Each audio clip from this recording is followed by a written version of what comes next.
Existe um dia específico, que não é o seu aniversário. Não tem cerimônia nenhuma. É o dia em que, por volta dos 40 anos, algo dentro de nós simplesmente para de fingir.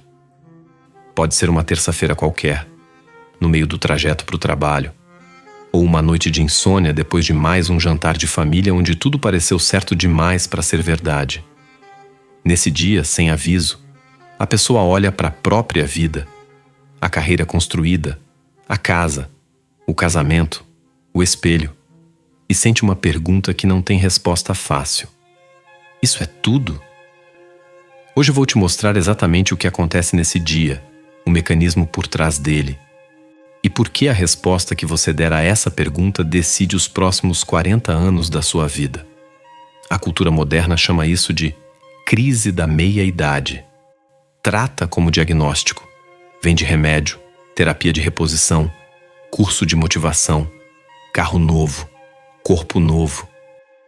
Jung, que passou a vida inteira estudando o que acontece dentro da mente humana quando ela para de se enganar, nunca tratou isso do jeito que você trata. Para ele, o que bate na sua porta aos 40 não é uma doença. É uma convocação.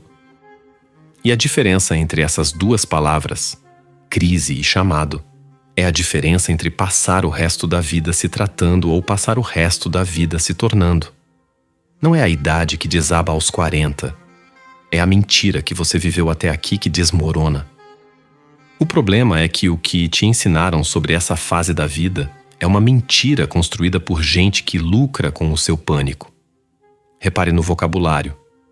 Crise é linguagem de hospital. Pressupõe um corpo saudável que quebrou, um erro a ser corrigido, um sintoma a ser calado. Chamado é outra língua inteira. É linguagem de iniciação, de ritual, de travessia. Toda cultura antiga que sobreviveu tempo suficiente para deixar registro tinha algum rito de passagem para quem chegava na metade da vida. Nenhuma delas tratava esse momento como colapso. Tratavam como convocação. O instante em que o jovem guerreiro precisa morrer para que o ancião nasça. A sua cultura perdeu o rito e ficou só com o sintoma. Por isso você sente o tremor e não sabe nomear. E aqui está o que ninguém te disse. O mesmo evento, o mesmo tédio repentino, a mesma insônia, a mesma vontade de incendiar a própria vida, é vivido por duas pessoas de formas completamente diferentes. Uma vive como tragédia, a outra vive como iniciação. A diferença não está no evento. Está em quem, antes dos 40, já fez algum trabalho de olhar para dentro, e quem passou 20 anos fugindo de si mesmo em nome da produtividade. Imagina duas pessoas que sentem no mesmo mês exatamente o mesmo vazio. As duas têm 42 anos. As duas têm carreira estável, família formada, uma vida que no papel funciona. A primeira encara o vazio como um curto-circuito, algo para ser calado o mais rápido possível. Troca de emprego, troca de relação, troca de cidade, sempre fugindo um passo à frente do próprio incômodo. 10 anos depois, ela está mais cansada, mais cínica, cercada de trocas que nunca resolveram nada. A segunda encara o mesmo vazio como uma pergunta séria, feita por uma parte dela mesma que nunca teve permissão de falar. Ela não sai fugindo, senta e escuta. 10 anos depois, essa pessoa é irreconhecível. Não porque mudou de emprego ou de cidade, mas porque deixou de precisar da aprovação que sustentava a vida inteira até ali. O evento foi idêntico. O destino não teve nada em comum. Para entender por que isso acontece exatamente aos 40, e não antes, e não depois, você precisa olhar para trás, para o que passou a vida inteira construindo sem nunca perguntar por quê. Jung dividia a vida psíquica em duas metades. E essa divisão não é sobre anos, é sobre tarefa. Na primeira metade, o trabalho é construir. Você ergue uma persona, a máscara social que te dá lugar no mundo. Você constrói ego, currículo, reputação, família, patrimônio. Aprende a competir, a agradar quem precisa ser agradado, a calar o que incomoda os outros para manter a paz. Essa é a tarefa certa para a primeira metade da vida. Ninguém sobrevive no mundo sem ela. O problema nunca foi ter construído essa fachada. O problema é achar que ela é a casa inteira. Porque na segunda metade da vida, Jung enxergava uma tarefa quase oposta. Não é mais construir a máscara, é desmontá-la. Não é mais conquistar o mundo externo. É atravessar para dentro, em busca do que ele chamava de self, o centro real da pessoa, aquilo que existia antes da persona e vai continuar existindo depois que ela cair. E aqui está a pergunta que incomoda. E se o sucesso que você passou 20 anos construindo com tanto orgulho for exatamente o que precisa ser desmontado agora, tijolo por tijolo, para você conseguir respirar de novo? A crise dos 40 é esse ponto de virada. É o momento exato em que a tarefa muda de placa e quase ninguém percebe. E o erro mais comum, o mais humano de todos, é tentar continuar jogando o jogo da primeira metade dentro da segunda. Competir mais, conquistar mais, provar mais, empilhar fachada em cima de uma fundação que já não aguenta peso nenhum. Isso tem ligação direta com tudo que ficou escondido embaixo da sua persona. Porque para construir aquela máscara impecável da primeira metade, você teve que reprimir um monte de coisa. Desejos que não cabiam na imagem de sucesso. Raivas que não combinavam com a pessoa boa e produtiva que você decidiu ser. Partes suas inteiras empurradas para o porão da mente porque não serviam para o currículo. Jung chamava esse porão de sombra. E aos 40, ela bate a porta cobrando aluguel atrasado de 20 anos. Há um relato antigo de um general no auge absoluto do poder. Exército sob seu comando, riqueza incalculável, o respeito de um território inteiro que simplesmente entregou o comando e foi viver sozinho, longe da corte, cultivando a terra com as próprias mãos. Não porque tinha perdido uma guerra, porque no topo de tudo que construíra, percebeu que tinha erguido a vida errada e teve a coragem rara de admitir isso em público, no auge, quando seria bem mais fácil fingir que estava tudo bem. A maioria das pessoas não tem essa coragem aos 40. Sentem o mesmo chamado, o mesmo vazio embaixo do sucesso. E em vez de atravessar, constroem uma fachada nova em cima da antiga. Os estoicos, séculos antes de Jung nomear qualquer coisa, já treinavam para esse exato momento. Tinham o hábito de imaginar, ainda jovens e no auge da força, a perda de tudo que valorizavam: o cargo, o corpo, o prestígio, não como exercício mórbido, mas como preparação para a travessia que viria. Sabiam que quem nunca ensaiou perder a máscara é exatamente quem desmorona quando ela cai sozinha. Você pode chamar isso de pessimismo. Ou pode chamar de uma das formas mais antigas de proteção psíquica já inventadas pelo ser humano. Seu corpo não está falhando aos 40. Sua alma está mandando a conta que vem cobrando juros desde os 20. Você pode achar que é hormônio. Pode achar que é cansaço, estresse do trabalho, falta de férias. Jung discordava frontalmente disso. Para ele, os sintomas clássicos da meia-idade, o tédio sem explicação lógica, a insônia às 3 da manhã olhando para o teto, a vontade repentina de largar tudo e desaparecer, a irritação com uma vida que no papel está perfeita, não são falha do sistema. São o inconsciente forçando uma renegociação de um contrato que você assinou aos 20 sem ler a letra miúda. E aqui está a pergunta que você precisa fazer agora, sem se enganar.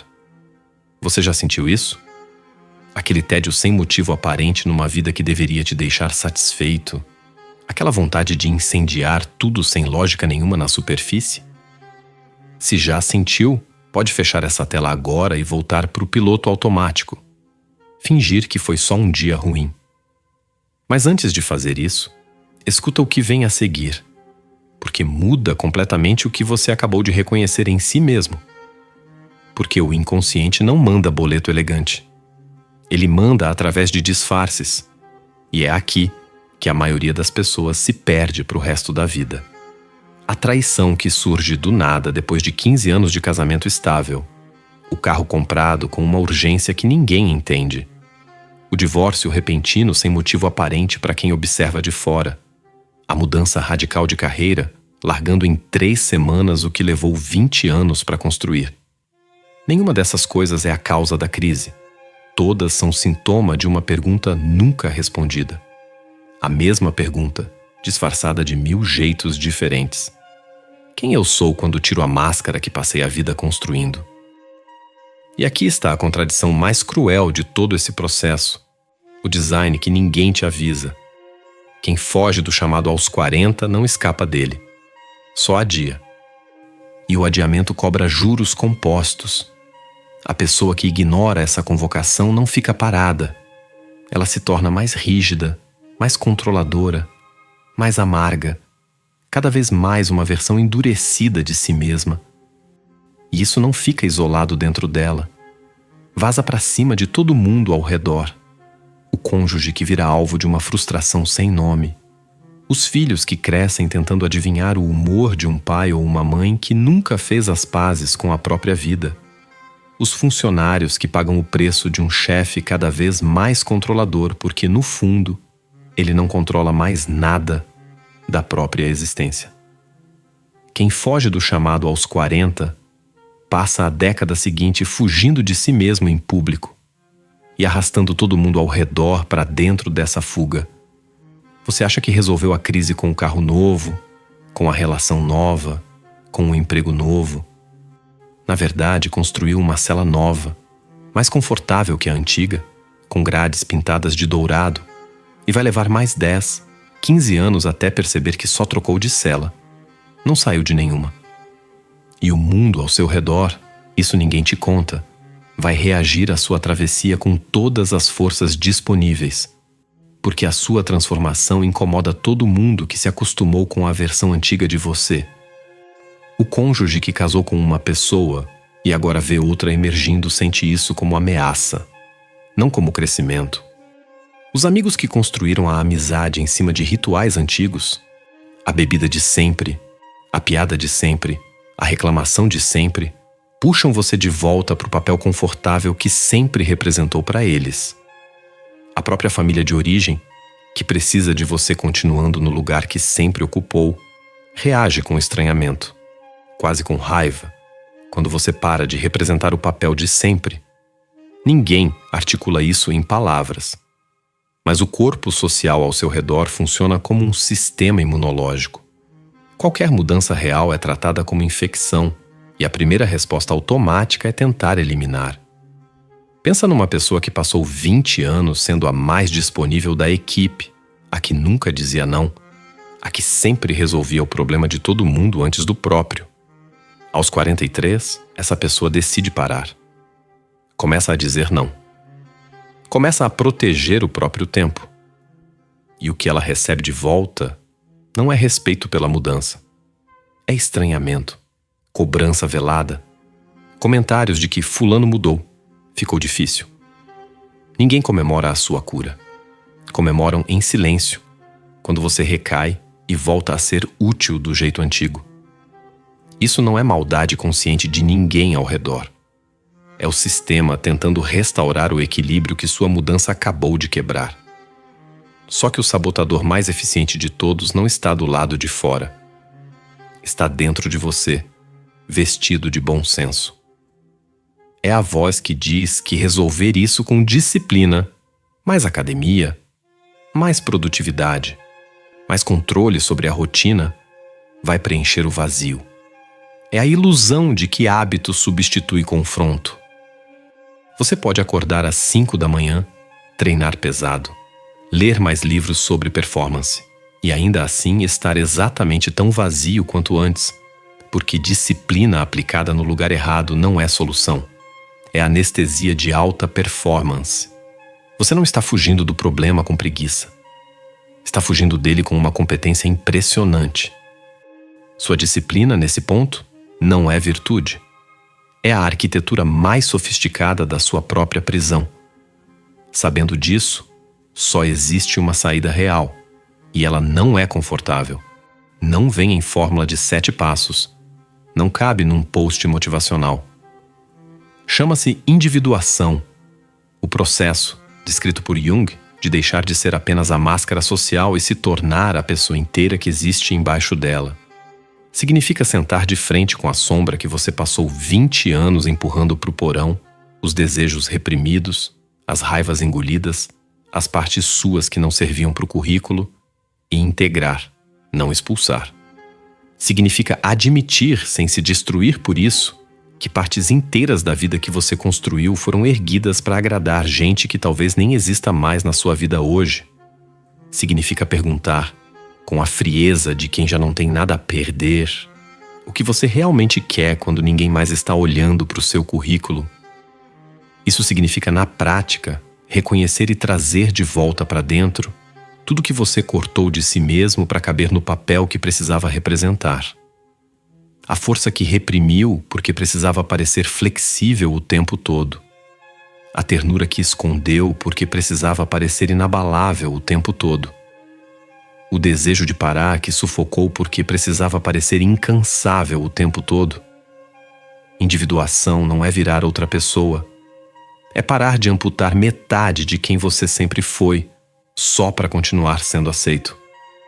É nesse ponto exato, naquele dia comum sem cerimônia que eu te prometi lá no começo, que acontece o que realmente importa. Não é um raio, não é uma epifania de filme. É um momento silencioso, quase sempre solitário, em que a pessoa para de correr da própria pergunta e simplesmente senta dentro dela, sem plateia, sem post, sem ninguém aplaudindo. É o instante exato em que a versão antiga, aquela construída inteira para agradar e performar, morre em silêncio. E é só depois dessa morte pequena e sem testemunhas que a próxima versão, mais verdadeira, ganha espaço para nascer. Ninguém vê esse dia de fora, mas quem atravessa sabe exatamente quando ele aconteceu.